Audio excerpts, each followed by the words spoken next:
Kia ora koutou katoa, rangatira mā, no mai haere mai. I wish to welcome our media. Welcome Patrick, lovely to have you here today with us.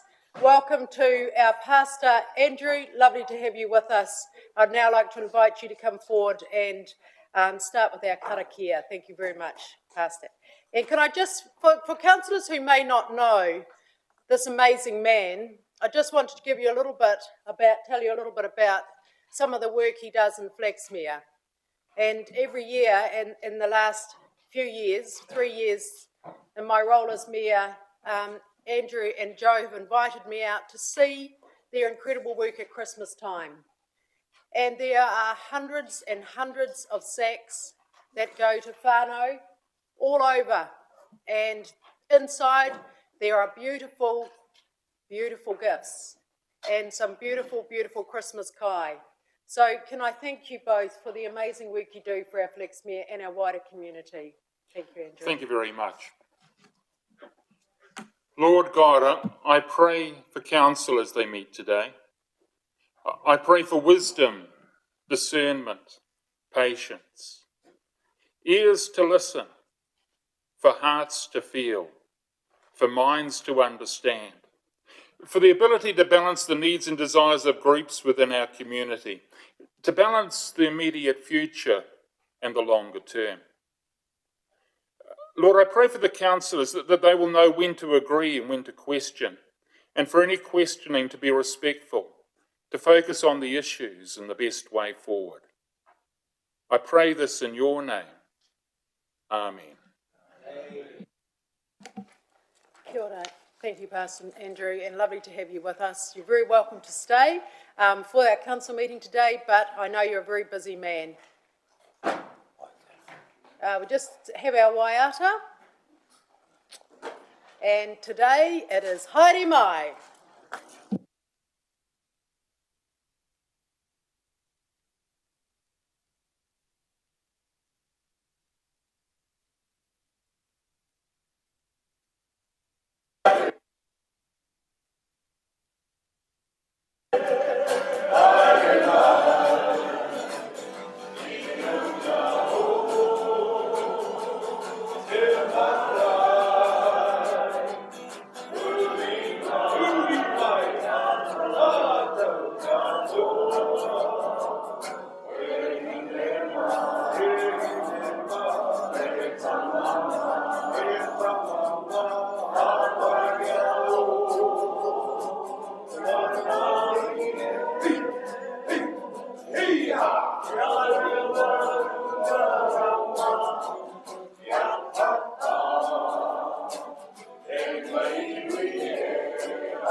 Beautiful. Thank you, Mr. Ambassador, for leading us in that beautiful waiata. Can I welcome our Councillor Pelletti back today? And Pelletti, it's wonderful to have you back. And as we know, our Councillor Ollie has had bereavement in his whānau, and we're very, very grateful that he's been able to join us today. We think of you and your family, and we send you our love and our blessing. So wonderful to have you with us today. Right, apologies. No apologies received. Councillor Travis. Apologies for a departure at afternoon tea time. Thank you. Thank you, Bishop. I will have to leave at 2 o'clock, hopefully for any 30 minutes. Thank you, Councillor Watkins. Any leave of absence, councillors? Councillor Barber.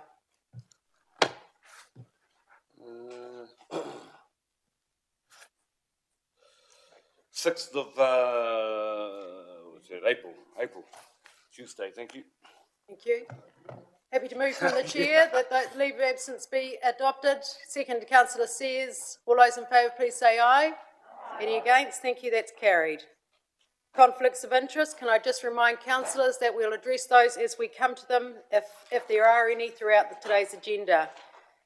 Can I also remind everybody that Councillors and staff are looking at their iPads, reading their agendas, and could councillors please ensure that the iPads do not block the microphones when you're speaking. Is there any direction today on standing orders? Do you wish to stand to speak, or are you happy to not use that standing order today? Councillor Sholem. Happy to move that we continue standing, Your Worship. Thank you. Do I have a seconder for that? Councillor Kerr. All those in favour, please say aye. Aye. Any against? Thank you. That's carried. Now, confirmation of minutes that have previously been circulated. Moved by Councillor Watkins, seconded by Councillor Travis. All those in favour, please say aye. Aye. Any against? Thank you. That is carried. Just before we move on to our very full agenda today, can I just acknowledge the month that we have all had together, and can I acknowledge some of the amazing work that we have done as an organisation for our community, as individual councillors, and can I just mention the amazing Heretonga Vision 2050 future workshops with 70 of our community that has started our direction for our Heretonga Spatial Plan 2050. Those days were the highlight of my council career, my 10 years, and to think about, normally we think of small windows of opportunity instead of looking at how our district could look like in 30 to 50 years. So thank you for your attendance.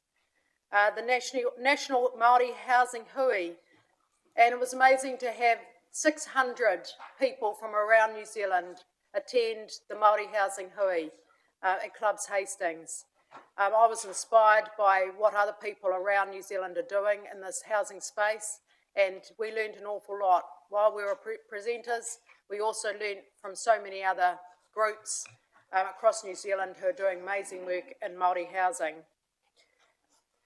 We had an amazing meeting with ministers in Flexmir to discuss housing. Minister Woods, Minister Penny Henare, and our MP Anna Lork, and with Wainako, George Reedy, and that was a very special meeting with the ministers, and of course Nigel to present what we're doing with our medium long-term housing plan.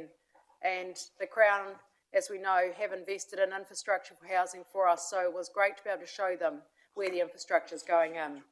Can I congratulate Henare and Wendy for an outstanding video that's come across my desk that's going into the Subcommittees Awards. So that needs to be sent out to everyone, Naomi. Very impressive superstars, 2 councillors leading a great video, and well done you two. That was very cool. Put it up, let's see. Put it up. And once again, seeing the Flexmir bus tour and seeing all the great developments that are going to happen and will happening in fabulous Flexmir's time on the bus was really great. All in our masks as we worked through level 2, but we did it and we made it happen. The re-signing of the Hastings Gwelan Sister City Agreement was also incredibly special, marking 40-year anniversary. Thank you, Councillor Watkins, for all your work you did setting that up. While we were in level 2, while we had to social distance, we still had the opportunity to come together to recognise that long-term relationship with our sister city. Thank you for all your staff who made that happen through some challenging times.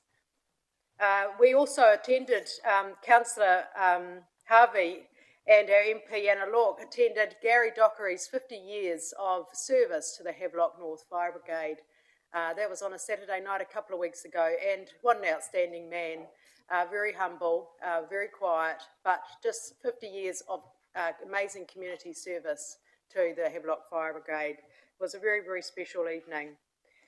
I just this week opened the most amazing MRI scanner. This is the first in Hawke's Bay. And normally our people who are unwell have to go to Palmerston North or Wellington to get an MRI scan. And this new scanner will open next week in Royston.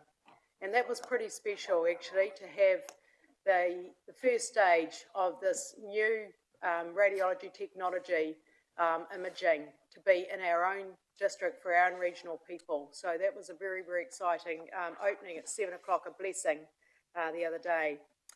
We had a mayor's, rural and provincial mayors. We couldn't meet because we were in level 2, and we went to, we did it over Zoom with Minister Mahuta talking about the 3 water reform, and it was a very good meeting with all the mayors. And there's a lot of apprehension, there's a lot of still unknown, there's a lot of community engagement and connecting our communities to the reform, but it is a journey. And on that note, can I acknowledge both the Deputy Mayor, Tania, and Councillor Travis and Councillor Barber, who attended the forum in Palmerston North last week.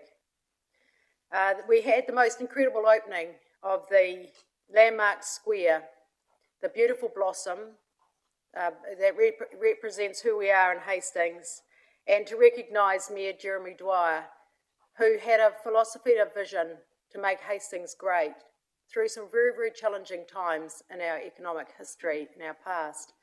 And so to have his whānau there, Marilyn and Sam, at that opening, to recognise the past mayor and to see that we are carrying on with his vision through the Landmarks Trust to make our place a beautiful place.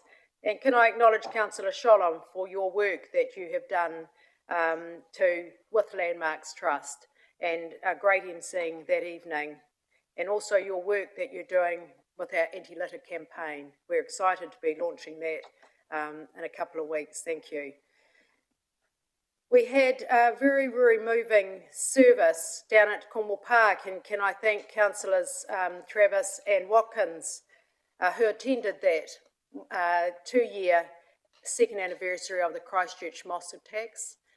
It was a very moving, in fact, MP Anna said to me, you know, she felt she struggled to get through her speech. It was a very moving, it just brings you back to those times and the senseless loss of lives that our country faced for the first time through those mosque attacks.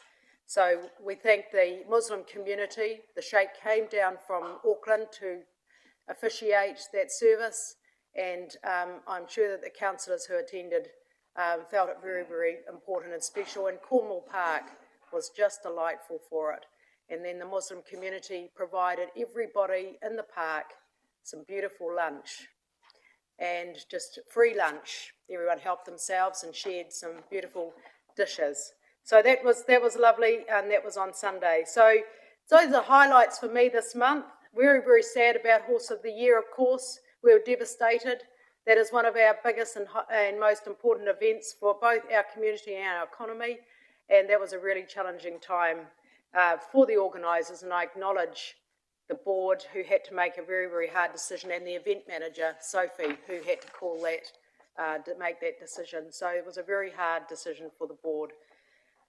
I'd like to acknowledge we've had a major earthquake, and there's no question about it. You know, you leave work one night and then you come to work the next day, and you never quite know how life is going to spin you next day. And that day, I'd like to acknowledge Councillor Redstone for her support of her community through that earthquake response, that tsunami event. We're not there yet with the way our community is able to manage in civil defence emergency management. We've got some work to do, and as both as a region and as a nation, actually.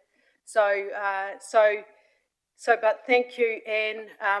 We got busy and looked after our community from the first floor and from Homewana. So thank you for your great work.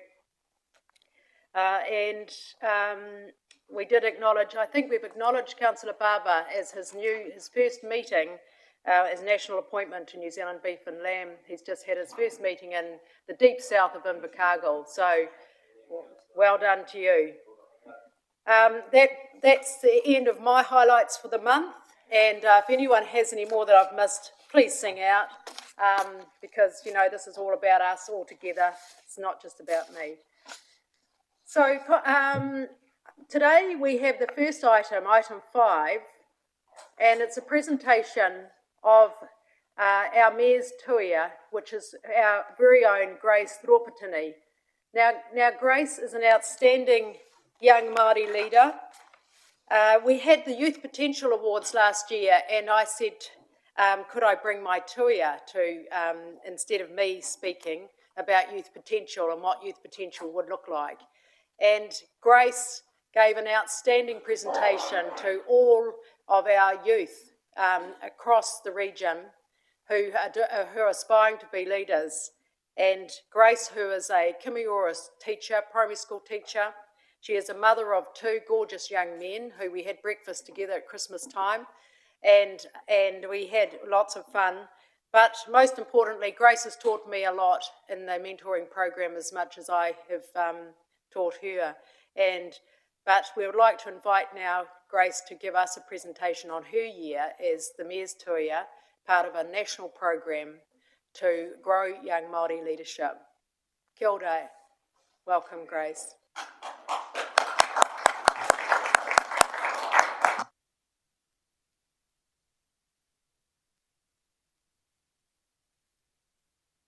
Kia ora, everybody. Oh, wow. Yes, my name is Grace. I am a teacher at Te Kiroa Kimiora, and last year I was our Mayor's Tuia. Play that at the end if that's cool. Yeah. So, to be honest, I thought I was coming in for a little bit of a chat. So I was a little intimidated when I saw everybody here and saw the live streaming and whatnot. But kei te pai, adaptability, eh? So a little bit about Tuia to start off with. Tuia, I was introduced to Tuia last year, and overall I feel like my journey with Tuia has been more of a personal growth, development opportunity than impactful for my community yet. Tuia started in 2008. There is a man named Marcus Akuhata Brown who was in a meeting with the Mayor's Task Force for Jobs at that time, and they were talking about, I believe, Māori are overrepresented in justice system, Māori youth are overrepresented in youth suicide stats, Māori are tamia, everything negative overrepresented. And we need to put more money into supporting these people who, like the police, we need to put more money into funding youth suicide prevention strategies and so on and so forth. Marcus sat in that hui and stood up and said, we're looking at it from the wrong way. We need to be putting more money into tapping into the potential of our rangatahi Māori, and we need to be fueling their fires so that they can, the prevention stuff. Right? Cool. In 2011, they paired up with some mayors from around the country. The mayors searched for a rangatahi Māori within their communities, and there are three aspects that they started. The first is mentoring with the mayor. You spend a year meeting with the mayor, going along to events with them and seeing what leadership looks like in a local government aspect. The second is a community contribution, so you take charge of leading an initiative within your community, and the third part is going to wānanga throughout the year around the country to learn about te ao Māori and to connect with other rangatahi Māori who are going through the same thing that you are. All right. After that first year in 2011, Marcus wasn't satisfied, and he decided, he put out the question to all of the participants of that year, and he asked them, if you could think of something with no barriers, what would be the ultimate rangatahi Māori experience that you would put on? And a few ideas came out, and one of them was Marcus is connected all around the globe. I could take these young people and take them over to meet with leaders in the UN, and I could take them all around the world, and we could go and spend time with them, learning from them. Another idea was we could go over to Hawaii, and we could start to trace our whakapapa from Hawaii across the islands back to Aotearoa and grow it that way. The idea that they ended up doing and following through with was called the haerenga. 11 rangatahi Māori quit their jobs for a year, pulled out of any study that they were doing, got into a van, they pulled together all of their money. It was about $40,000 they ended up with. And for a year, they just travelled, going to every single Māori kaupapa event that was happening within a year. So in their van, all right, Koroneihana's happening, we're going to go and we're going to serve at Koroneihana. We're going to go and we're going to serve at Rātana, and we're going to go to everything happening in the country that we can think of. $40,000 isn't a lot of money to do that with 11 people. So they really relied on the connections and the relationships that they formed within the communities, pretty much being Māori, and the manakitanga that they received. Sometimes they were down to $2 at a kaupapa, and people would come and they would fill them up with koha, and that would carry them over to the next kaupapa. Right? From that, there was the second aspect of tuia was born, which is called matariki. And that's what I'm a part of now. So I'll just speak quickly about matariki. Matariki is seven-day wānanga from July, the rising of matariki, from June, the rising of matariki, to July the next year. And it's how do we support and strengthen the relationships built on the haerenga and give back to those relationships year after year. Right? So that's, in a nutshell, what matariki is. But back to tuia. Tuia consists of, the part that I'll speak about is the wānanga part. 5 wānanga. The first one is tuia I runga. The second, tuia I raro. The third, tuia I roto. The fourth, tuia I waho. And the fifth, tuia te here tangata. And they're based around karakia or tauparapara. And I'll just explain that to you now so that you can see some of the depth that's going into these wānanga. So it starts with whakarongo, whakarongo, whakarongo. So 3 types of listening. Listening with your head, listening with your heart, and listening with your puku. Whakarongo ki te tangi a te manu e karanga nei. Listening to the messages of the call of the birds. Right? Tui, tui, tui, tui ya. Weaving, weaving, weaving in. Tui I runga, weaving from above. So weaving all of the things that come from above us, our aspirations, our dreams, bringing them together and making them part of our rope. Tuia I raro, weaving the things that ground us, so our whakapapa, papatuanuku, pulling in all of those things, creating a string and weaving that into our rope.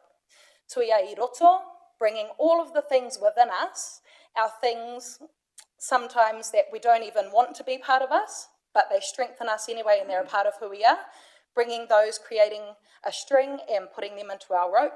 Tuia I waho, weaving from around us, weaving the people who make us who we are in our environment and everything happening there. Again, another string, weaving it into our rope. And tuia te here tangata, weaving the relationships between the people. And when all of those things are woven into this rope, how can you ever break it? Right? In a nutshell, that's what the tuia wānanga do. They all tie to that part of the tauparapara, and each wānanga is focused on doing that thing. So if you're at tuia I runga, you're focusing on what's above you, what are your aspirations, what are your dreams, how can we support them as a tira? Right? I said earlier, tuia's been going for 10 years, so now imagine me going in there. I'm sharing all of my dreams and aspirations, and there's 10 years of rangatahi Māori who've gone through that, who are now supporting my dreams and aspirations. How cool, eh? Right? Before I show you guys this video, I'll read for you a reflection that one of our other people has done, because I was going to share something I had done, but it's a little bit personal, and to be honest, I got a bit of a stage fright, because it's easy to share in front of you guys because you're all kind of strangers to me. So there's that degree of separation. My brother's here now. So become a little bit more vulnerable when someone who sees me every day and is a part of my life sees the most raw things of me, I guess. Yeah. So I'll read this. And this reflection was written about tuia te here tangata. Tuia te here tangata, who would have thought I would be so privileged to be a part of a kaupapa that's essence is centred in aroha, manaakitanga, te ao Māori, and is the foundational change that in my lifetime I will probably not get to see the effects of. I often question myself, what have I done to deserve such a humbling experience, and often in wānanga, take a moment just to absorb the goodness in the wairua. I hear them sing, I watch them love, I hear them laugh, I see them become a whānau that is so secure in each other that kotahitanga is happening right in front of my eyes. We eat together, we sleep together, we share thoughts, experiences, fears, aspirations, and again, I feel the aroha flow through my body. I hear of the giving these young people do and ask myself, what do I have to give? My time in Tuia has been so much of a personal growth in all areas, mental, physical, emotional, and the most important for me, spiritual. It makes me want to find a way to be the best person I can to be so giving that I want nothing in return, to stop and listen, take in all aspects of the person that has taken the time to speak with me, to reconsider what is important to me, to look at my children and think, what can I do to help change his future? I have a sense I am more settled with my understanding of Tuia, and even though I have lost a prized possession and I speak of my love for Tuia, again, I am overwhelmed. I hear Marcus speak of wānanga, of being awake with so much thought, and I'm experiencing it. It is a first, but I know that I'm going to come out of it with growth. I am mentally and emotionally drained. I reflect on my conversations, my time, my thought process. What can I do next time? I'm intrigued. I hear te reo being spoken, and I long to fully understand what they are saying. I trust in the words I receive, it will come. Tuia I runga, tuia I raro, tuia I roto, tuia I waho, tuia te here tangata. And I'll just share for you my why that I kind of started to develop last year, but I think now it's starting to get a little bit more. So why did I want to be part of Tuia? If you had asked me at the beginning of the year last year, I would have said, I don't really know what Tuia is. If you ask some people, to be honest, out there, some people are like, it's a cult. It's a cult, all of you guys over there, because they, again, if you're not in Tuia, you don't really know. It's not a cult. But this is my why that I'm developing. It is my responsibility to be a change maker for my mokopuna and the future generations, so they can grow up feeling worthy, strong in their identity, part of a world that values their voice and contribution. Pretty mean, eh? All right, and this is my video, just a little glimpse. There's a poem being read, if there's sound, that another person wrote in the wānanga. This video is from Tuia Te Here Tangata. We spent 4 days at Ihumātao, serving, giving back to the kaupapa, looking after the land and learning from Pānia Newton. It was also the 10 years of Tuia celebrations, so hundreds of people came together at Ihumātao to just celebrate and connect together. Kia ora.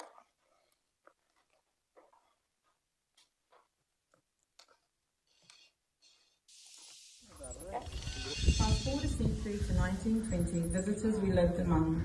Unspoken, unheard, they silenced the words that came from her once rigid tongue. With the strike of the cane, we still feel her pain seeping out through the cuts on her hands. Do not speak your tongue, or you will be stung in these now confiscated lands. Burdened by history, her words stayed a mystery inside of her imprisoned mouth. With her mana so weak, she chose not to speak for fear of wrong words slipping out. The silence so deafening, awaiting the reckoning that will come of that, she was sure. She knew that one day our people would say, enough, no more.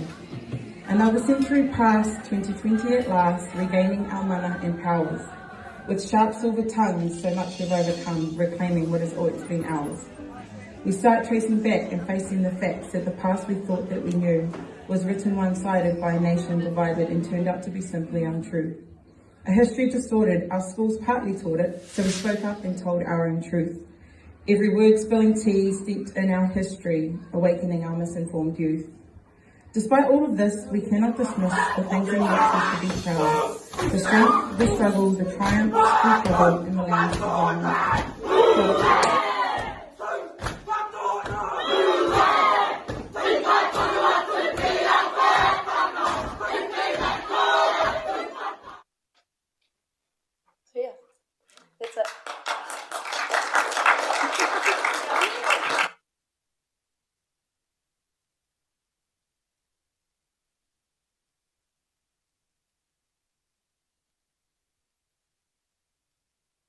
We're stunned and speechless. See what I mean about leadership? This is our future is in very good hands, and how blessed we are to have such amazing wahine amongst us in our district with that kaupapa that is taking to our young people. And thank you, Grace. It is an enormous commitment, the Tuia program, travelling across New Zealand to the 5 wānanga.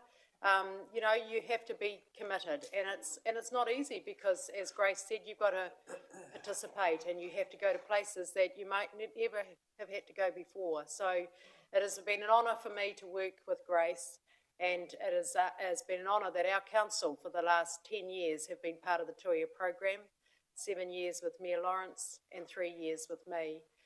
So we're very, very proud of your achievements, and we're very proud of your future, and we know that our future's in good hands. I know Councillor Kerr and Councillor Redstone would like to. Thank you very much. Very moving and quite personal presentation. So my question is actually to Your Worship, the Mayor, Chief Executive and yourself. How do we ensure that we don't lose this connection and that you weave your magic within our organisation? Mind if I? Yes, thank you. That's a concern for me. It's become something that I'm quite passionate about now, is seeing other rangatahi Māori come through and be a part of Tuia. On Monday, I was informed that the Tuia we had has pulled out for the year. So another tuakana and I have been working this week to try and find someone to take their place because the first wānanga starts tomorrow. It's not something that I want to let go of, and in the future I would love to see a couple of you as well mentoring people within Tuia. It's not just open for mayors. Yeah. Cool. Fantastic, thank you. So both our past Tuias, Grace and Antoinette, are going to help us with our next Tuia. Anne? Councillor Redstone? Thank you. I haven't got a question, Grace. I'd just like to say I'm very honoured to meet another of Aramanu's children, and thank you very much for your presentation. I'd like to move the recommendations. Thank you. Councillor Travis, no other questions or comments on those recommendations? All those in favour, please say aye. Any against? Thank you, that's carried. Thank you, Grace. Thank you for being with us today. We'll let you get back to your busy life with your little people.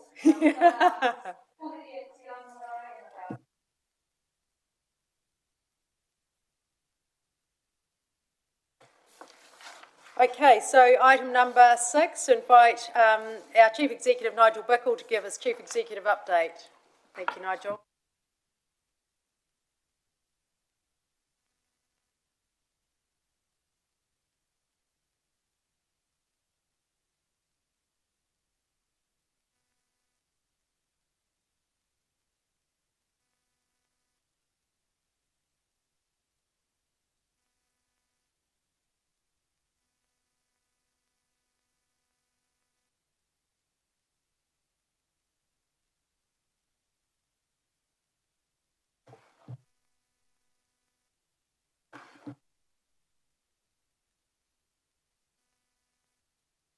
Ahi Mario.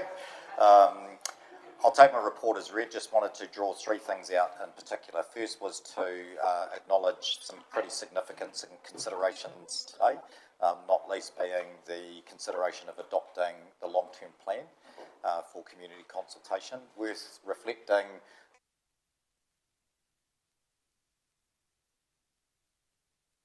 at Elwood Park, and has been many workshops, meetings, considerations to get to the point that we are today. A long-term plan that you and ultimately the community will make some judgments on around whether it strikes the right balances across the vision and outcomes that you have set.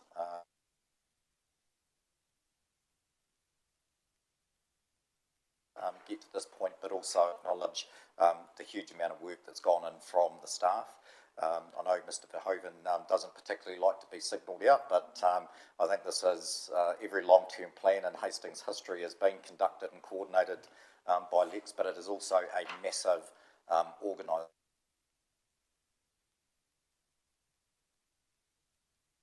Particularly heavy on our finance, assets, infrastructure team. So, yeah, pretty.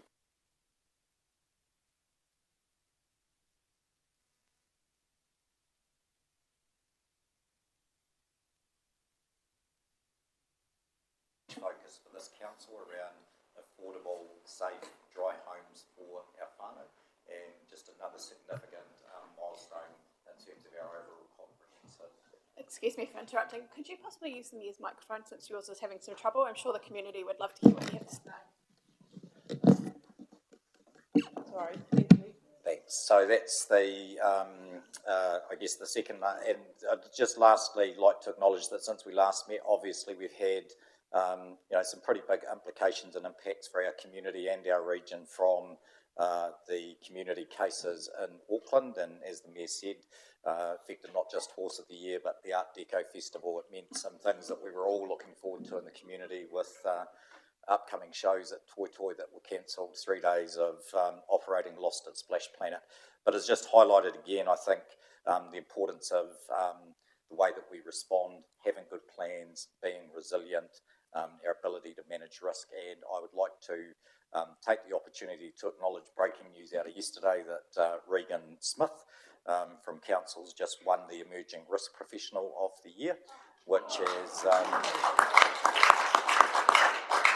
I think in part reflects the significant work that Regan's led with this council, with our Risk and Assurance Committee around the development of our risk frameworks, our strategic risk registers, our risk appetite statements, and a lot of our maturing practices. So, and finally, and I should have done this at the beginning, I'd like to acknowledge some of our new staff that are at the first council meeting. So Charles Rupatini, who's joined the council this week in a role working alongside Dr. James Graham and Rose and Wilson in our cultural responsiveness area. Charles has come on board being a fine product of Hiratonga with his whakapapa te Pakipaki and Waipatu to help us on our journey as we start to develop out some of our cultural landscape assessments, giving life to the Tiaranga design principles that we've recently adopted. So fantastic to have Charles on board. Also Janet Wilson, who's joined us in the comms and marketing team. And for a number of councillors that were present on Monday, we welcome Charles and Janet as part of welcoming quite a number of new staff. Importantly, Rebecca Dinwoody starts with us as the GM of Community Wellbeing next Monday. She's super excited about joining. We're very much looking forward to Rebecca starting. She comes to us as the current lead of the East Coast for Ministry of Justice. Worked really closely with Henare in terms of the development of our rangatahi court in Flexmir. And yeah, I'd also like to acknowledge that with Rebecca starting, just want to thank and acknowledge the 10 months that Denise Ellers has been acting as the GM of Community Wellbeing and Services. So that's it from me, Councillor. Happy to take any questions.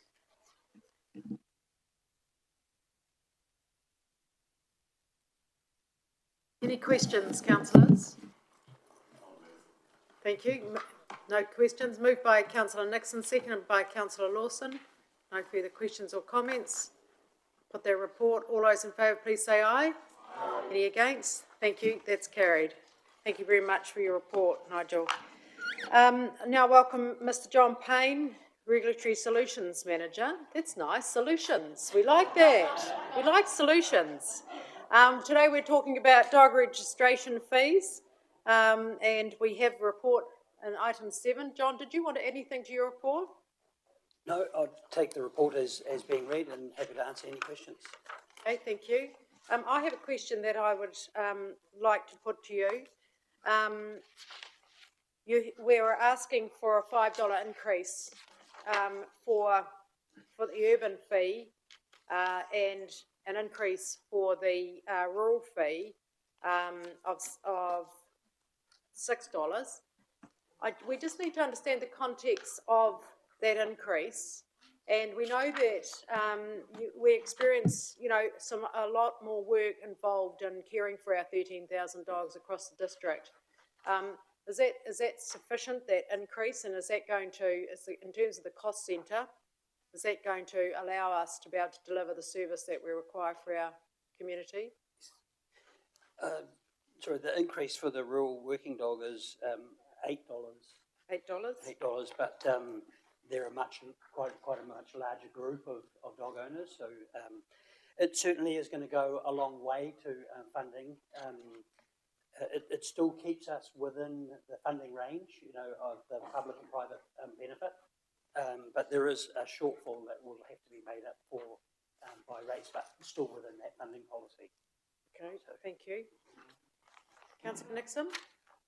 Thank you, Worship. Mr. Payne, on 4.3, you talk about a series of stock worrying incidents, 300 sheep killed, more have been injured, and legal costs exceeding $34,000, not an insignificant amount of money. What I'm interested to know, in terms of penalties, what has been recovered? I would assume the average sheep is at least $100 nowadays, so you're talking $30,000 worth of lost stock. Can you just give me a bit of a picture of what the outcome has been in terms of penalties on the owners of those dogs? Yes, so generally the penalties are based on a fine, court costs, and also reparation. So over the last 2 years, we've in the prosecutions that we've taken, there's been over $33,000 worth of reparation awarded to the actual stock owners. But generally, when an offender gets charged quite a lot of reparation, the fine tends to be quite a bit smaller, and vice versa. If there's a small amount of reparation, the fine tends to be a bit bigger, just to balance it out. So the dog owners are certainly paying. I just wondered, and do we also recover some of our prosecution costs during that process? Unfortunately, not much. I think that answers that, Your Worship. Councillor Redstone. Thank you, Worship. John, I'm just interested to know if you've got figures on how many dogs were adopted out and how many euthanized over the last year. I don't have with me, but I can easily get them. We're just interested to know whether the euthanizing has dropped and the adoption rate gone up, or how things are tracking. Thank you. The important thing, I think, is that we're 100% successful on adopting out what's suitable to be adopted.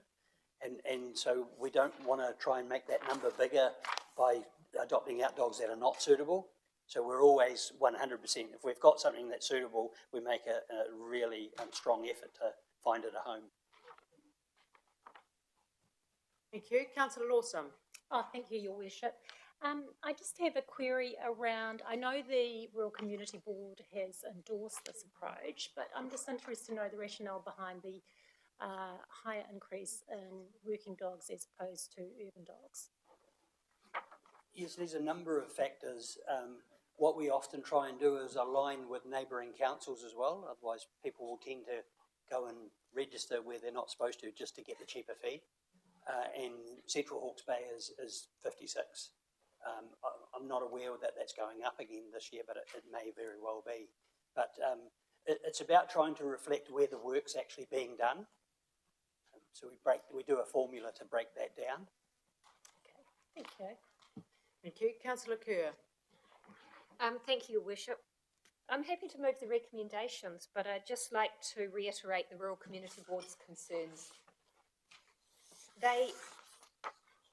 The concerns were raised that for a young shepherd that might have half a dozen dogs to 10 dogs, maybe 10 dogs, that does not see any benefit at all apart from a plastic tag arriving in the letterbox, that they really struggle to understand why they're charged this fee.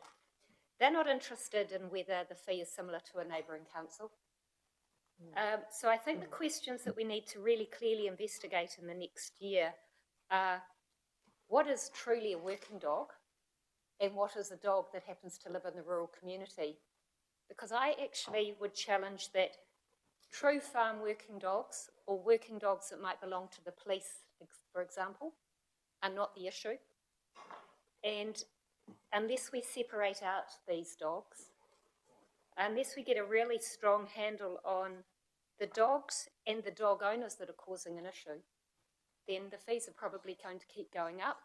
The outcome will be these young shepherds, for example, they just won't register their dogs.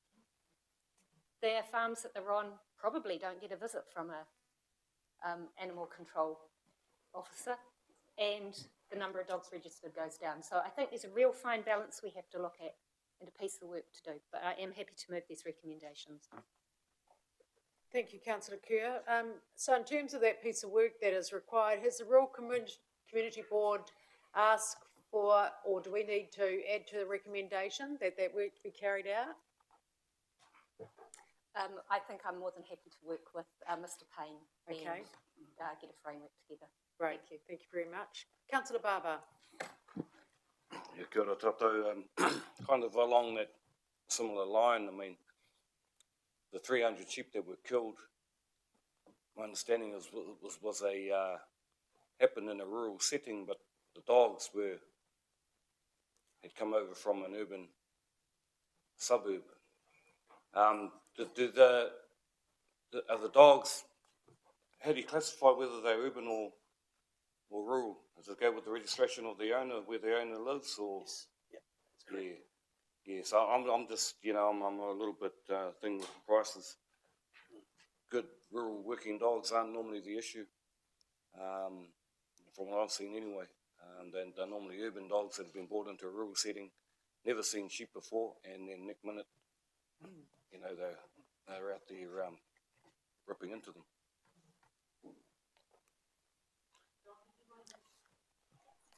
Yes, I guess at the end of the day, there's a mix of that, especially when you're right on the borders, where you've got urban and rural getting close together. You've also got the orchards that perhaps are not well fenced, and then at some times of the year, the users tend to want to put stock in there to keep their orchards clean. So you've got an area where maybe the urban dogs have been running around causing no problem, and now suddenly there's a whole bunch of woolly sheep that are running away and creating but on the same token, there's a mix of also working dogs that get involved in stock worrying out further that we have to deal with. But you're right, it probably is more generally non-working dogs that cause the problem. But I guess that you've got to get the balance right as to who needs to pay for the service. Okay, thank you. Councillor Kerr? Councillor... Sorry, Your Worship. Just like to reiterate, just because a dog is in the rural sector doesn't necessarily mean it's a working dog. And this is the space I think we need to work in. For example, pig dogs that live on farms, they're not working dogs. They are, they may be used for the provision of food, but when it comes to the work that's done and the charges we're trying to, the balance between the charges we charge and the work that's done, I think we just need to investigate that more. Thank you. Councillor Sholham? Happy to second the Thank motion. you. Any further questions or comments? Okay, so that work's going to continue. Councillors are comfortable with the recommendations? I'll put that. All those in favour, please say aye. Aye. Any against? Thank you, that's carried. Oh, sorry, Councillor O'Keefe, I missed you. No, you didn't miss me. I was just going to ask respectfully if we could bring the Flexmir agenda item forward. Certainly. Thanks. Thank you. Okay, so now, councillors, we move into the Flexmir housing land development, and that is page 63, and that's item 11. And we welcome the team, the Minister of Housing, Mr. Bishop, our Minister, and that's on page 63.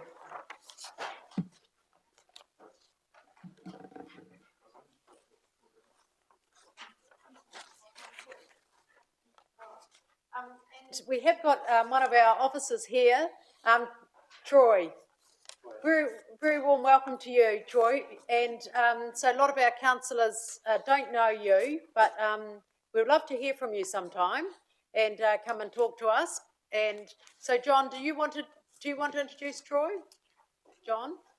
Yes, Troy Allison is our team leader for animal control. He's been there now just over a year. And one thing I'd like to say, which is a little bit embarrassing, but we've got the highest percentage of compliance and registration that we've ever had in this last year. So that wasn't my doing, that was Troy's doing.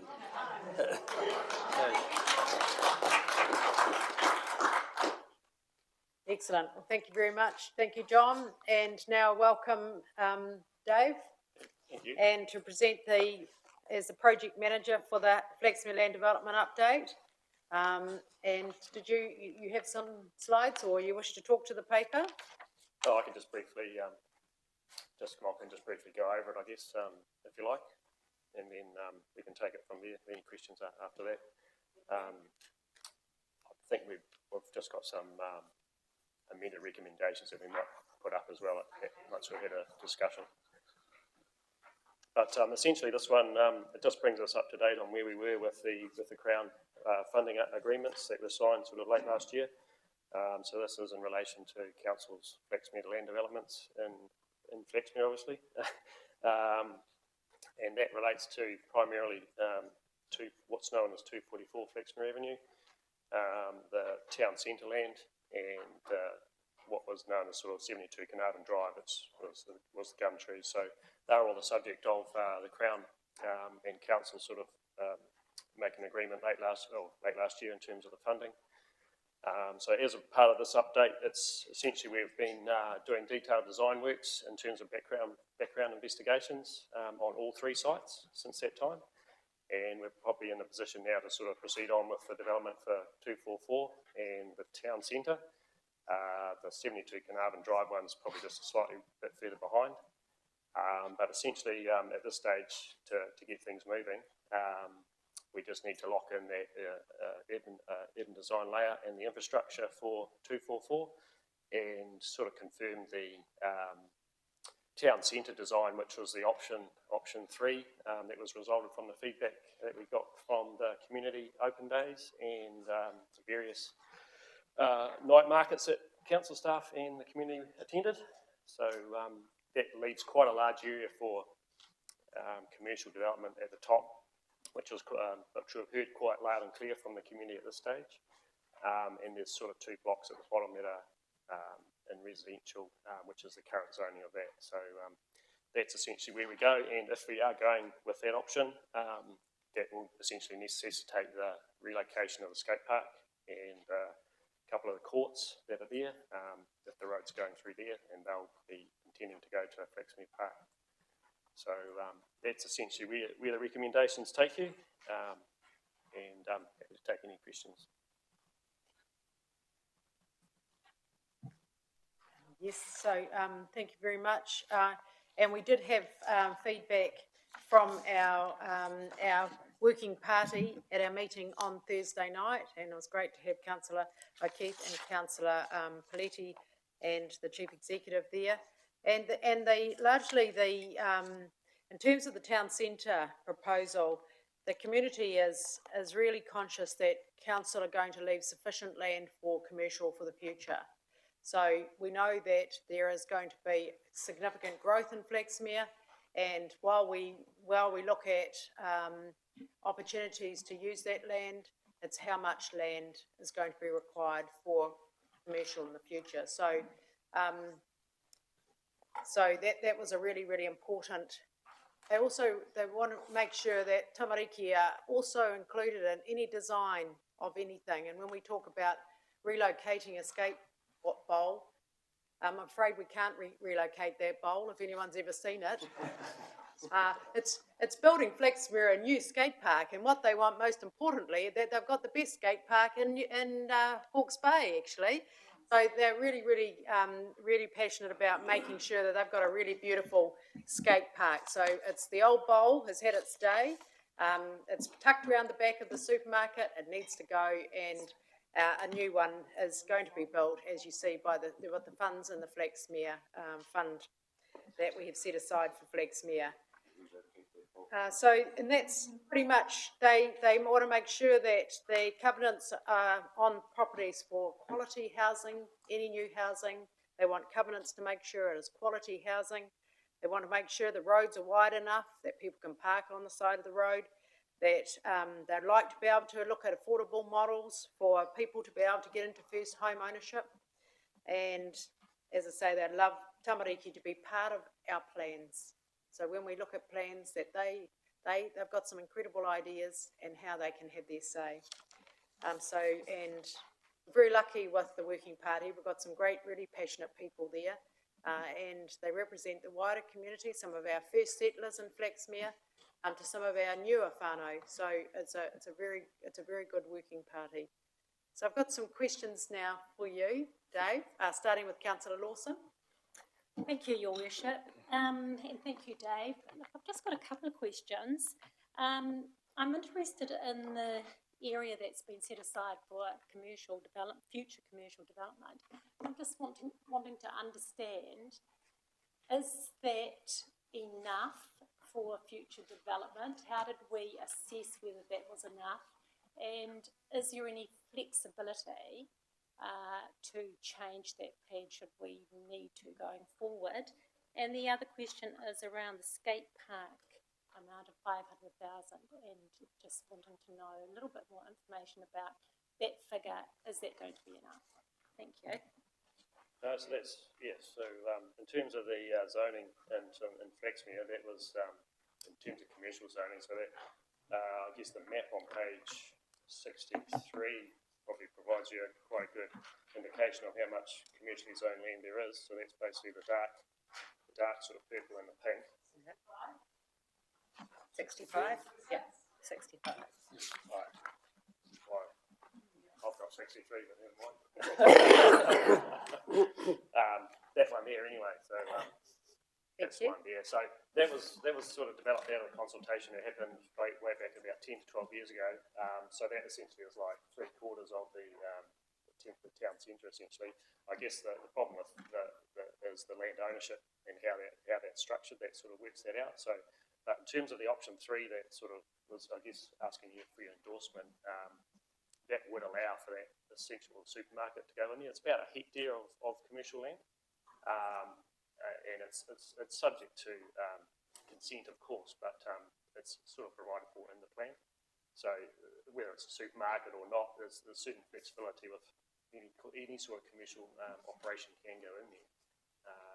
So yeah, there is, I guess, this flexibility built into that. In terms of the skate park goal, I've had the parks and the property team advised that that the Havelock North one was done about 2 or 3 years ago. That was around about 250,000. So they're probably looking at a similar figure to that, plus a couple of courts. They're about $65,000 each. So give or take, that's roughly, hopefully, about enough for that sort of purpose.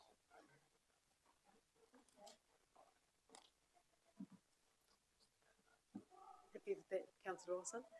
Councillor Corbyn. Thank you, Your Worship.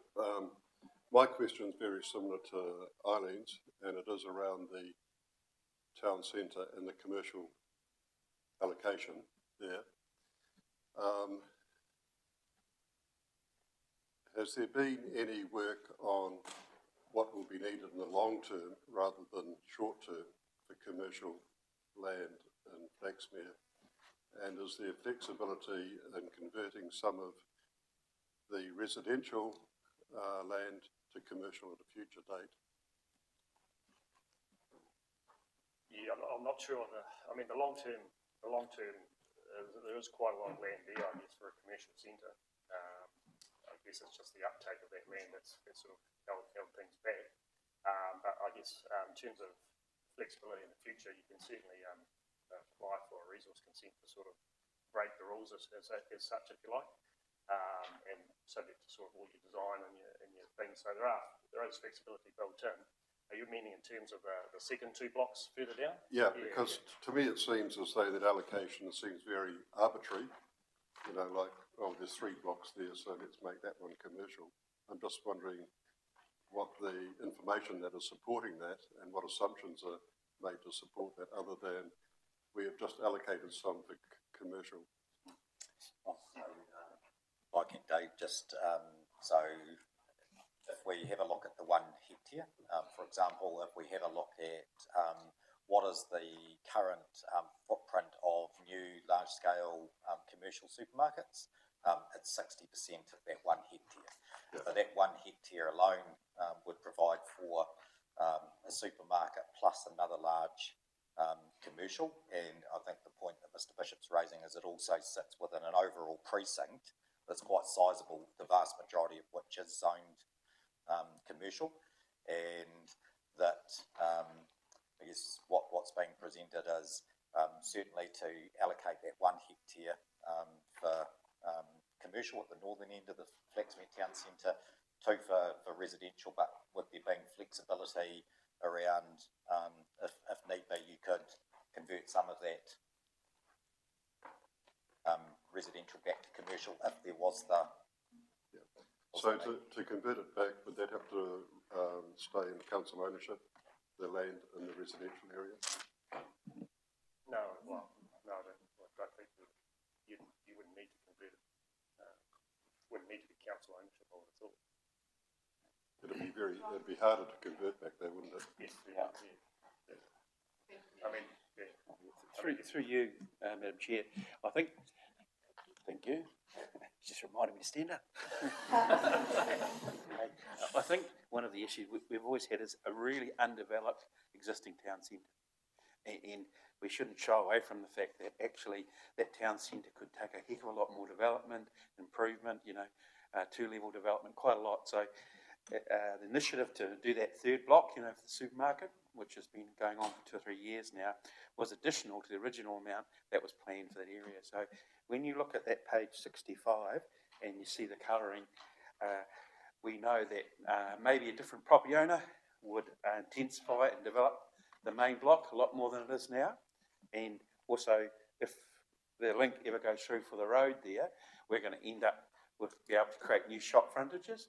But at the moment, if you look at the Flexmir Town Centre, it's relatively undeveloped with a lot of potential land that's just not being used. So you look at that in terms of the population numbers, there's a fairly substantially zoned area, and I think being straightforward, it'd be quite hard if something's already developed as residential to get it back to commercial. No, that just is probably not that practical. So that. Yeah, well, that's my concern, is we're making a decision on something where I don't know the full background. I mean, what you're talking about now, it's the first time I've heard that. Yeah. I'm concerned that there could be need for more than 2 businesses that are going to go in that commercial area. And how do we protect ourselves for the future when we find out what is the real need in Flexmir, the commercial?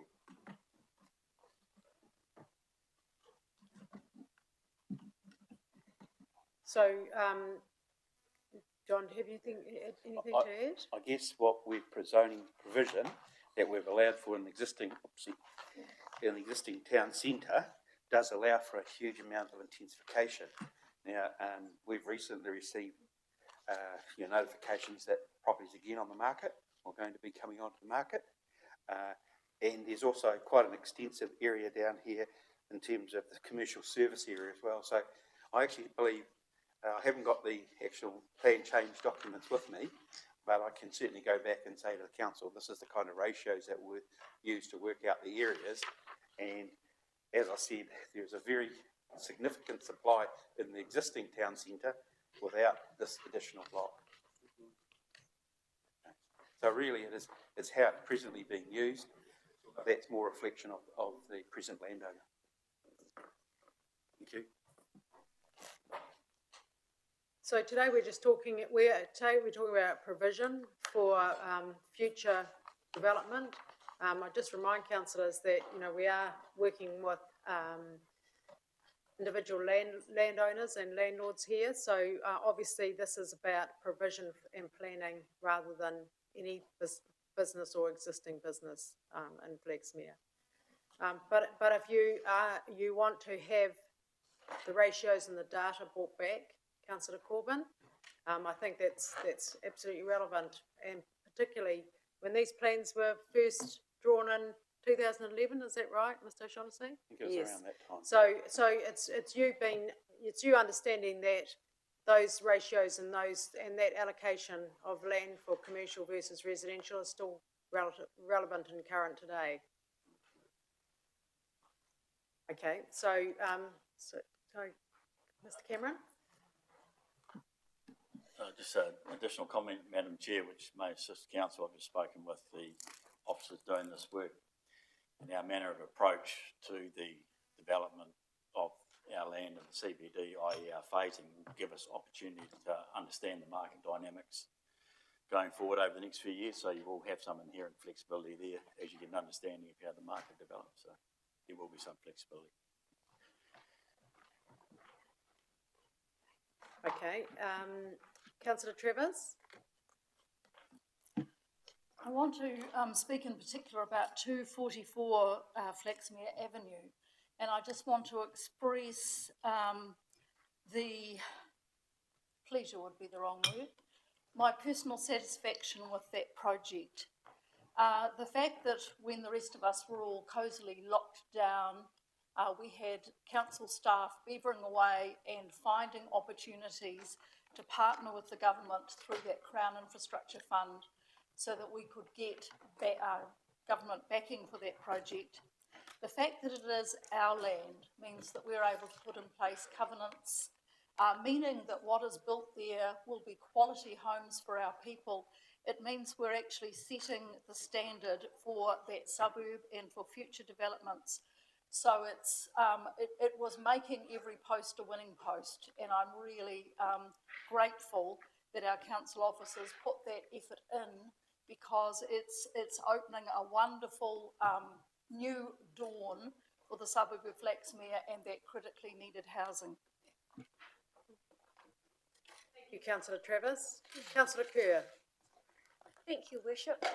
I just want to understand what recommendation E actually means, that we endorse option 3. So I've got the picture here. So does that mean that we still have a whole lot of other decisions that need to be made, that we're just saying in general we like this, and that the infrastructure plan will come back, the built environment plan will come back, design guidelines, that this is essentially the first little step along the way rather than a formal decision about how the new development will look? Yes, that's probably correct. I guess the first thing is to create that development, we need to separate, to get roads and infrastructure in, to create those 3 blocks in the first instance. And then I guess the decisions down the track about what they could be used for. As indicated, the bottom 2 blocks are currently zoned for community residential stuff, following that stuff that was done 10 years ago.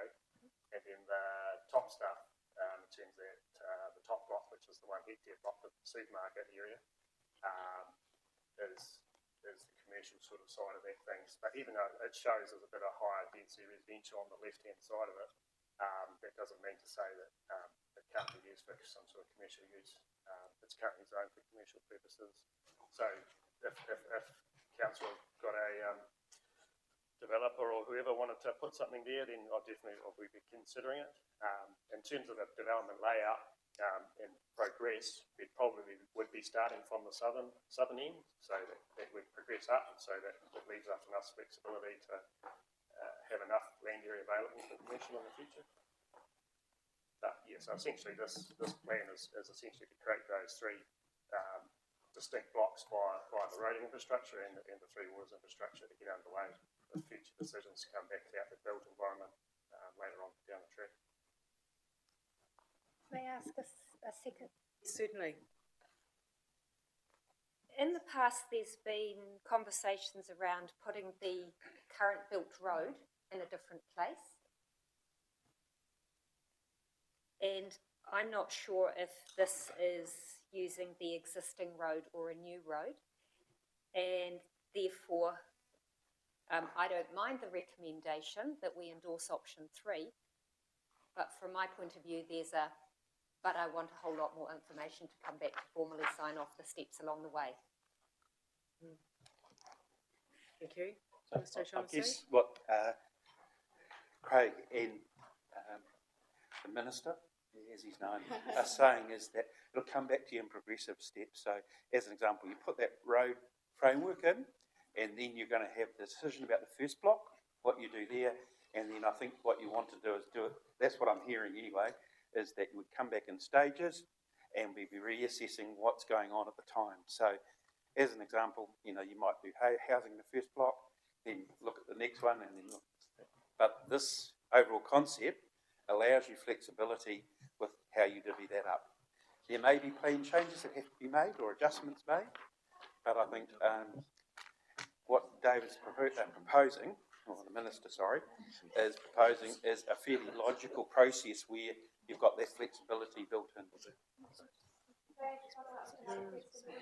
Sorry, I don't want to really labour the point, but for me, I'm making a decision here today, I understand, about where the road's going to go, based on the sketch. And for me, through you, Madam Chair, is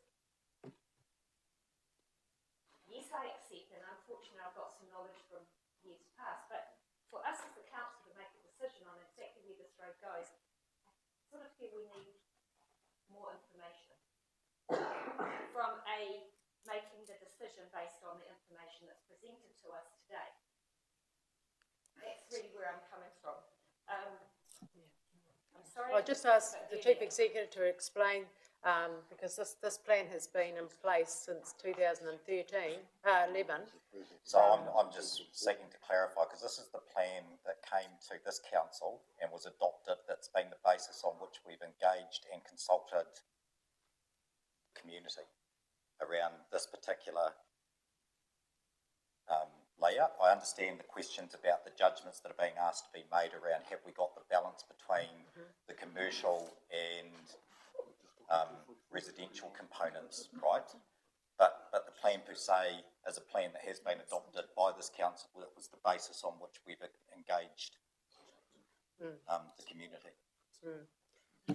On that basis, I'm happy to support it. I just didn't, when I read this paper last night, that was the piece that I hadn't picked up on.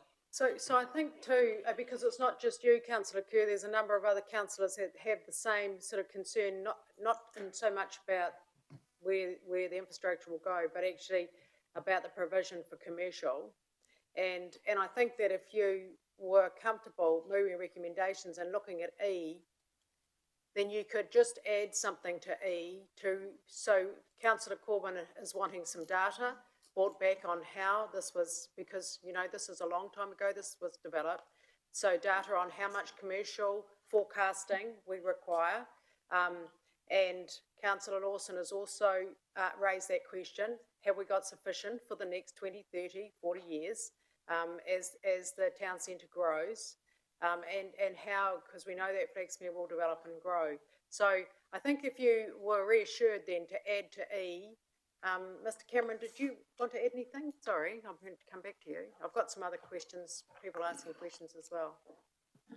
Yes, through you, Madam Chair. So just carrying on from the Chief Executive's comments before, what we are seeking here today is direction to get on with the detailed design works based around the concepts that you have in front of you. And we've tried to capture, and if you look up at the screen there, we've worked on some additional recommendations which are highlighted in yellow, and that's saying that as we get into more detail, the officers need to come back to council and seek your further refinement in your decision making about those the matters that we are discussing at the moment, which is the allocations of commercial land ratios, the covenants and things that you would like to have in place to ensure that those strategic outcomes that are being talked about in council workshops and are a feature of your LTP that you're adopting for consultation. So I think what we're asking for from today from council is not going to preclude your ability to make those more detailed decisions at future dates. Thank you. And you'll see from those recommendations that the officers will have to come back to council as appropriate with those further phases of decision making which are yours to make. Mr. Cameron, I think it would be very, very suitable for you to add to option E, and that Councillor Kerr is satisfied with that, because E actually talks about option 3. So what we're doing is signing off on option 3 today. So that is actually how much residential, how much commercial allocation there is.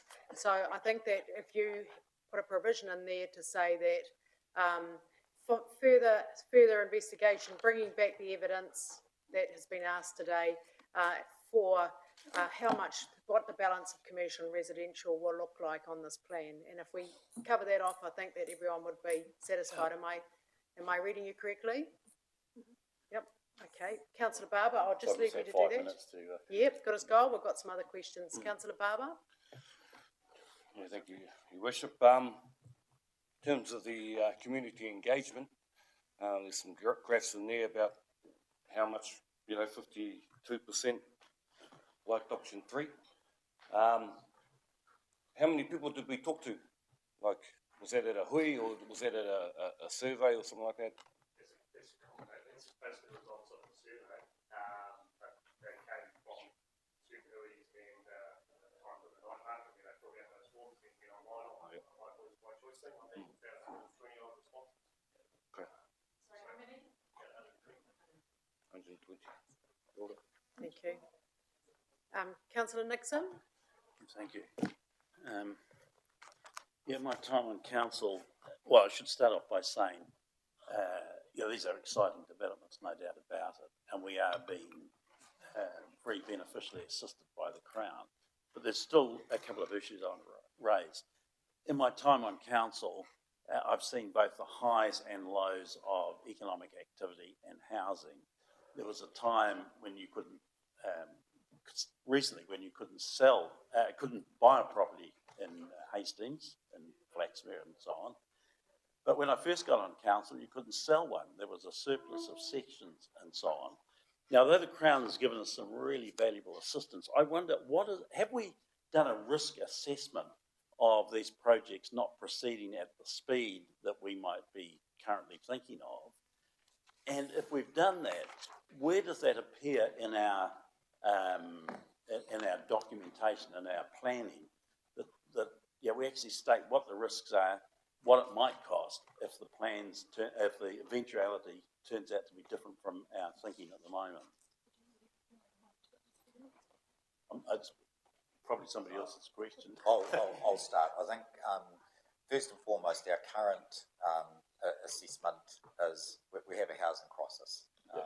The range of the assessment varies because it's hard to get an absolute, but the forecast shortage of houses is in the high hundreds at the moment. So we're working off an evidence base that says, whilst we're celebrating building the highest amount of houses in the Hastings district last year, for the highest in 25 years, we probably need to be building at that level for each of the next 5 years just to deal with the current shortage of housing. And it's then complicated by where is the shortage by segment versus market-led versus affordable versus social housing. So our assessment at the moment is that the demand for housing currently, the demand far exceeds the current supply. So we are very conscious as we're looking at a landscape, particularly around Flexmir, where between the 4 land developments that we're doing in Tarbert Street, 244 Flexmir Ave, Flexmir Town Centre and Carnarvon, in conjunction with Wainako and potentially the work that's still in structure plan with 238 Stock Road, will over the next 7 to 10 years deliver anywhere between, again, on the design choices around densities, anywhere between 700 to 1,000 additional households in Flexmir. So there is a risk that if suddenly there was no demand, but it's also balanced against what we're doing at the moment. We own this land that's sat vacant. We are looking to, with demand at the moment for housing and affordable housing, with direct financial assistance from the Crown, putting the infrastructure in that enables houses to be built. There is assessments that have to be made with each of these land developments about what types of houses, what's the demand, who's going to build them, what do they cost. So all of that's still in front of us, but right now we're talking about the enabling infrastructure, which we've obtained funding for, to actually unlock any of those developments, residential or commercial. So mitigates the risk, because what we're not asking you to do at the moment is to say, hey, it'd be a good idea for us to try and build 220 houses across 4 land developments all at once. But those are part of the assessments we are going to have to make going forward. Yeah, I probably would have made that speech myself because I think it was the answer I expected. But I still just wondered, is there any risk, or are we really saying the risk is so minimal it's not worth thinking about? So the risk at the moment is negated by the fact that we own the land that is currently sitting vacant with no infrastructure that can't enable anything to happen on it, commercial or residential at the moment. What we've been able to do is take our 4 pieces of land in Flexmir and attract investment to put enabling infrastructure in place, the infrastructure, whether it enables commercial or residential, and that risk is hugely mitigated to us because we're not having to make that decision off our own balance sheet. Thank you. Councillor O'Keefe? Yeah, thank you, Madam Chair. I really have to take my leave shortly, but I think all the concerns around the table are warranted and they need to be addressed, and we'll do that in chunks as we move forward. But we're talking about risk. What we're doing here is unravelling the damage of a lifetime, of many decades. That's what this is about as well. And there is risk. There's always risk. But there's an even greater risk if we don't proceed with this, in my opinion. But, yeah, that's all I have to say, really. I don't know what the motion is. Somebody's going to move it. I know that. But... okay, thank you. So we're just going to put those recommendations up. I'll move it, whatever it is. Yeah, that'll be lovely. Yeah. That will, yeah. Have a look and see if you're happy with those. Well, we've got them. You might like to second. I was Wendy's seconding. Oh, you've read it. So I trust you. Councillor So we're looking at what? E. Forgive me, Your Worship, I'm just going to read the revised recommendations if that's all right. Okay. I'll move E, Your Worship. I think that's very appropriate. And everything else that goes with it. Very appropriate, thank you. Okay. And Councillor Kerr, she'd moved it originally, so I think we'll have her as a seconder. If you're comfortable with that extension to E, which is, and Councillor Lawson, Councillor Corbyn, does that capture your concern? Thank you. Okay, great. All right, so we have those recommendations in front of us. We have a mover and a seconder. I'll put those recommendations. All those in favour, please say aye. Any against? Thank you, that's carried. Thank you very much, Councillor O'Keefe. This is very exciting for Flexmir. Thank you, Dave, and thanks to the team for the enormous hard work. This plan has been in place and without any action since 2011. Can I just say that this is an incredibly exciting day for our beautiful community and village of Flexmir. This is about what the people want. They want a beautiful town centre. They want beautiful homes that are affordable. And today is the beginning of getting that infrastructure in so we can get that work underway. And a skate park that's going to be the envy of the whole district. So, you know, that's very, very exciting for Flexmir. As we said, it's fabulous Flexmir's time. Right, back to the agenda. And thank you, Councillor O'Keefe, and good luck with all of the Justice, Crown people, judges that are here from all around New Zealand at Te Aranga Marae. Here's an opportunity, not a liability. And our crime rate is the lowest in Hawke's Bay. There you go. Moving on, thank you. Moving on to item 8. That's the the Havelock parking study. Welcome to John. You're already ready and waiting, aren't you? Okay, that's all good. Right. So we had a workshop on this study. So any questions on the study, councillors? Did you want to add anything to your paper? Yes, Your Worship, just the fact that we met with the Councillor Harvey and the Havelock North Business Association. Oh, great, yes. Support of the report, the survey being attached to the LTP for supporting documentation. in regards to the purchasing of the car park. Excellent. Okay, thank you. Councillor Sears. Thank you, Your Worship. Thank you, John, for your fulsome parking report that tells us we don't have enough parking. I think we all knew that, so good to see it backed up. As I mentioned the other day, we're not going to solve our parking problems just by continuing to build and create more car parks. We know that. We need to encourage people or make provision for people to move in different ways. I am a little bit disappointed that the parking survey didn't identify the need for or create space for more parking covered or otherwise for bikes and for e-bikes. And I'd very much like to see that incorporated into the planning as we move forward to start giving opportunities for people to move in different ways. Thank you. Thank you.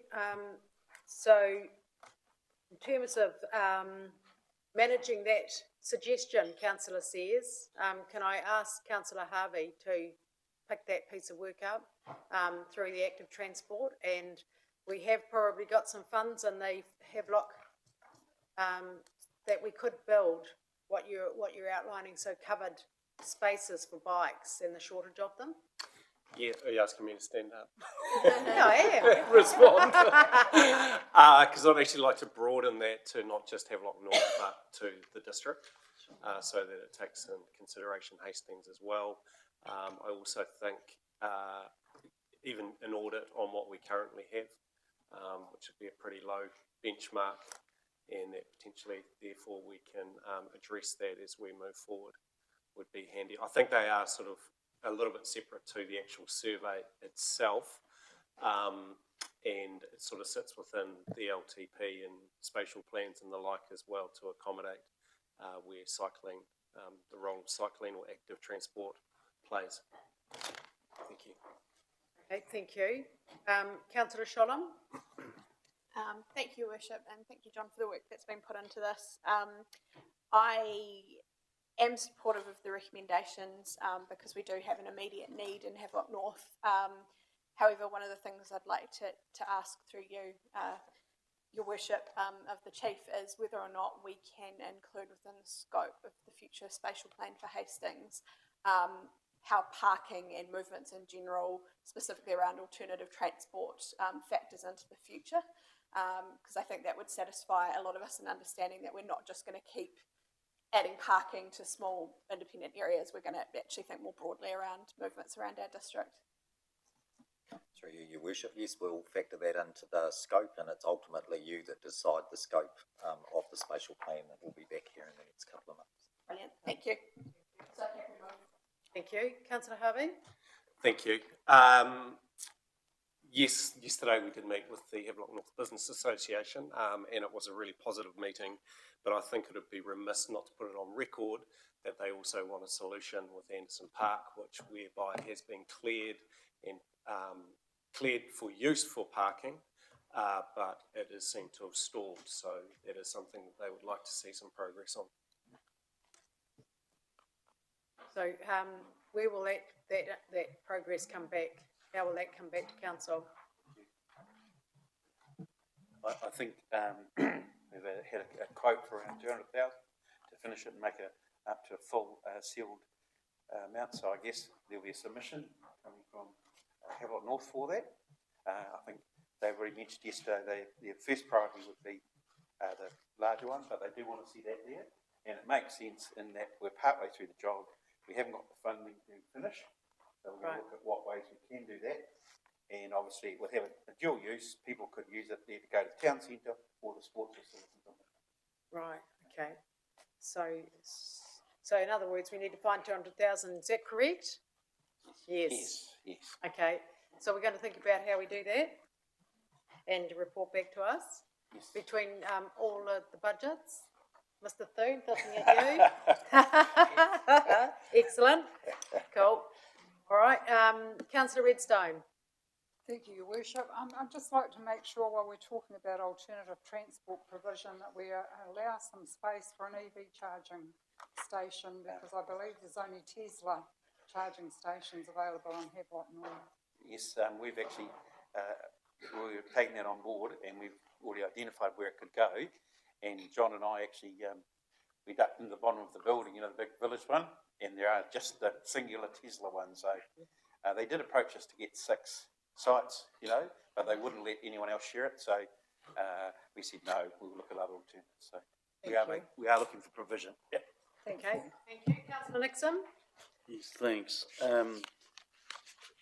I'd like to sort of echo Councillor Shollam's comments on alternative transport. So, I noticed that nowhere did I see mention of the urban bus service, and surely that is part of the overall solution, or could be part of the overall solution. I wonder, I guess our spatial plan is going to deal with it in the future.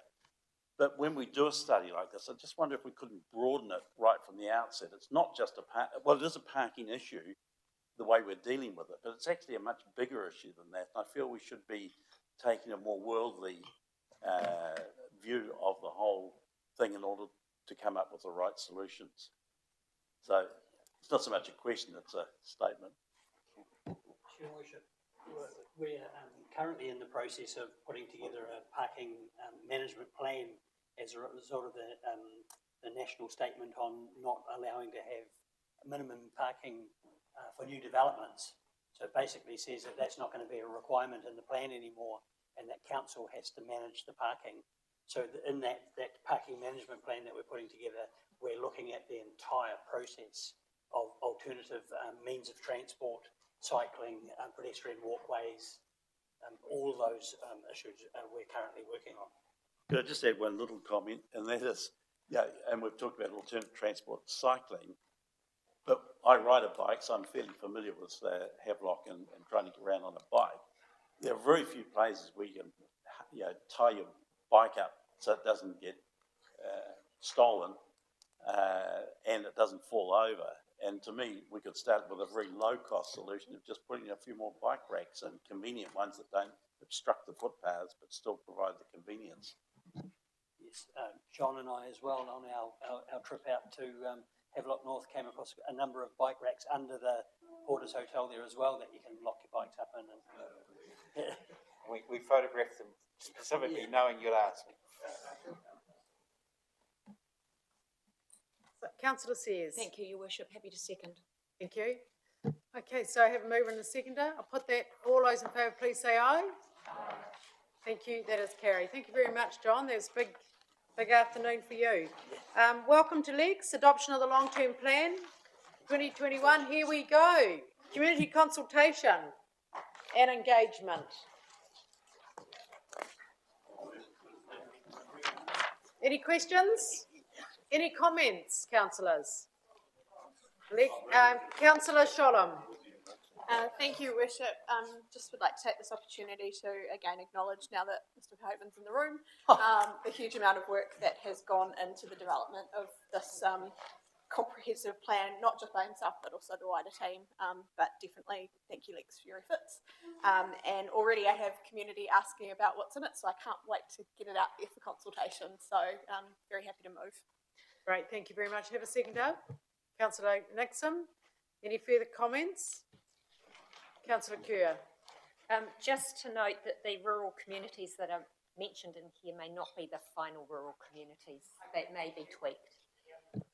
So we look forward to us all getting out and taking our long-term plan to our community for engagement and hear their views and their thoughts, and hear if they're comfortable with the direction that we are taking to invest largely in infrastructure for their future well-being.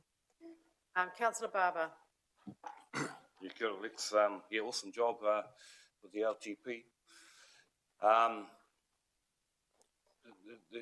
There's another agenda item later on in the agenda which talks about something that ain't in the LTP. I'm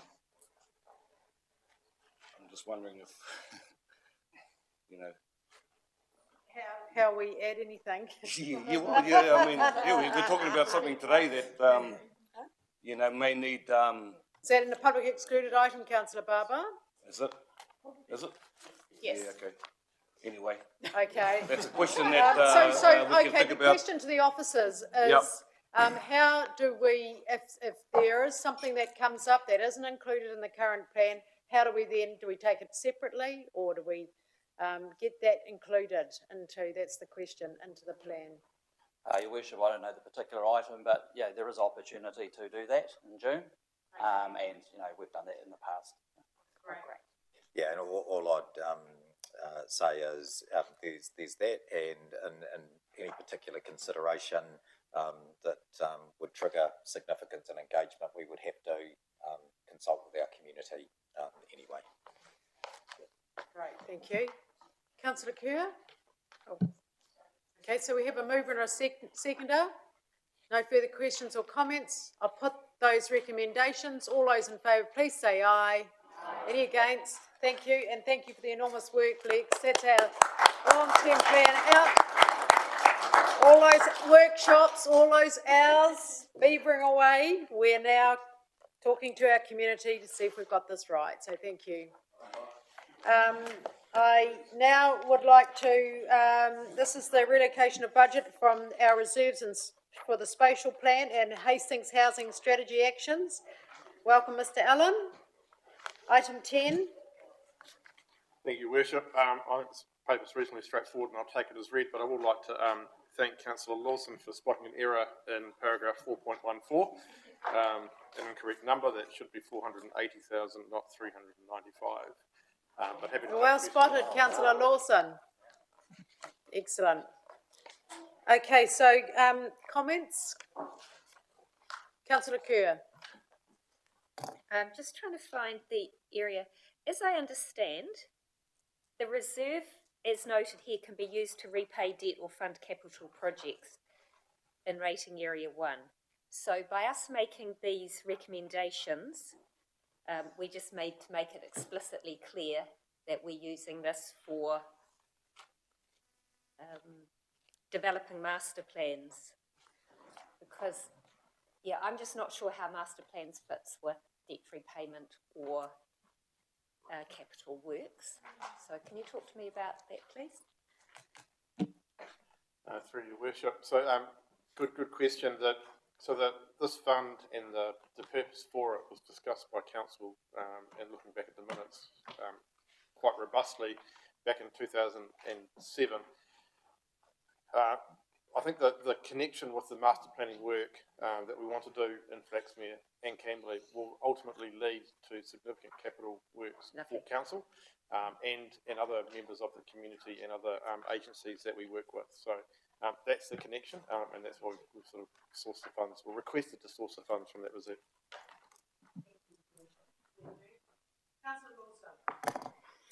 Thank you, Your Worship. I just want to speak in support of this paper. I mean, I think it's vitally important that we invest in our Hastings spatial plan, but also I'm very, very supportive of completing master plans for Camberley and Flexmir. I think that's the key to unlock the full potential of those two areas. So I'm very happy to move this paper.